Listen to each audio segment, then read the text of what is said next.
Hi Suresh ഏട്ടൻ, എൻ്റെ പേര് അനു എന്നാണ്. ഞാൻ അയർലൻഡിൽ നിന്നാണ്. സുരേഷ് ഏട്ടൻ എന്നെ അറിയില്ല, നമ്മൾ സംസാരിച്ചിട്ടുമില്ല. പക്ഷേ എൻ്റെ പപ്പയോട് സുരേഷ് ഏട്ടൻ സംസാരിച്ചിട്ടുണ്ട്. പപ്പയുടെ പേര് മാത്യു എന്നാണ്. പപ്പ 5 വർഷമായിട്ട് ക്യാൻസർ രോഗിയായിരുന്നു.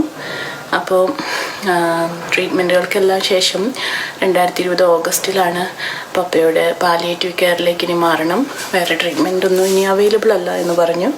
എന്തെങ്കിലും ഒരു പ്രതീക്ഷ അല്ലെങ്കിൽ എന്തെങ്കിലുമൊക്കെ ഒന്ന് പറഞ്ഞ് പപ്പയൊന്ന് സന്തോഷിപ്പിക്കണം, ആ ഒരു മൂഡിൽ നിന്നെങ്കിലും മാറണം. അപ്പം അങ്ങനെ ഇരിക്കുന്ന സമയത്ത് ഏതോ ഇതുപോലെ ഒരു വെളുപ്പിന് ഉറക്കമൊന്നും ഇല്ലാതിരുന്ന സമയത്ത് ഇങ്ങനെ പെട്ടെന്നൊരു ചിന്ത എനിക്ക് മനസ്സിൽ വന്നതാണ്.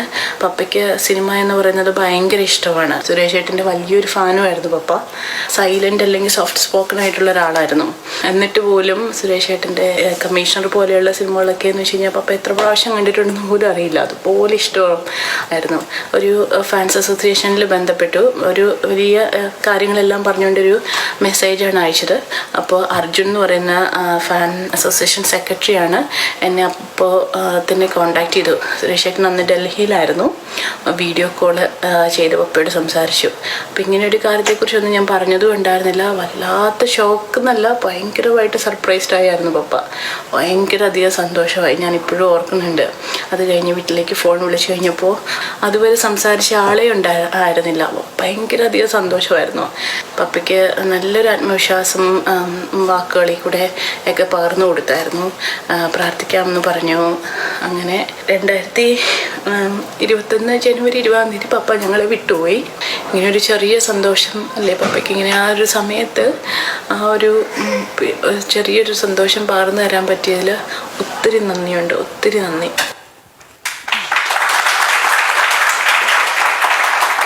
ഞാൻ ശരിക്കും എനിക്ക് ആദ്യം കണ്ടപ്പോൾ മനസ്സിലായില്ല.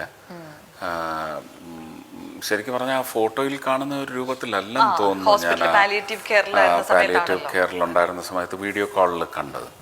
പക്ഷേ പ്രസക്തമായ കാര്യം, ഇത് ഇത്രയും സംഭവിക്കുന്നത് എല്ലാവരും ചങ്ങലക്കിട്ട ജീവിതം അനുഭവിച്ചുകൊണ്ടിരിക്കുന്ന കോവിഡ് കാലഘട്ടത്തിലാണ്. 2020 ഓഗസ്റ്റ് എന്ന് പറയുമ്പോൾ എനിക്ക് പോലും ചങ്ങലയാണ്. അങ്ങനെ ഒരു സമയത്താണ് വിളിച്ചിട്ട് ഒരു 4 വാക്ക് സംസാരിച്ചാൽ, അങ്ങനെ എത്രയോ പേരെ വിളിച്ച് സംസാരിച്ചിട്ടുണ്ട്. അപ്പൊ ഇതൊക്കെ ആയിട്ട് കോർഡിനേറ്റ് ചെയ്ത് നിൽക്കാൻ വേണ്ടിയിട്ട് ഈ ഫാൻസ് ഗ്രൂപ്പുകൾ എത്രത്തോളം സഹായിക്കുന്നുണ്ടെങ്കിൽ അവരുടെ ഇൻവോൾവ്മെന്റ് എത്രത്തോളം? ഫാൻസ് എപ്പോഴും ഈ സിനിമയ്ക്കൊരു ഫേവർ സ്ട്രോങ് ആണെങ്കിൽ ആ ഫേവർ എൻഹാൻസ് ചെയ്യുന്ന എലമെന്റ്സ് ആണ് ഫാൻസ്.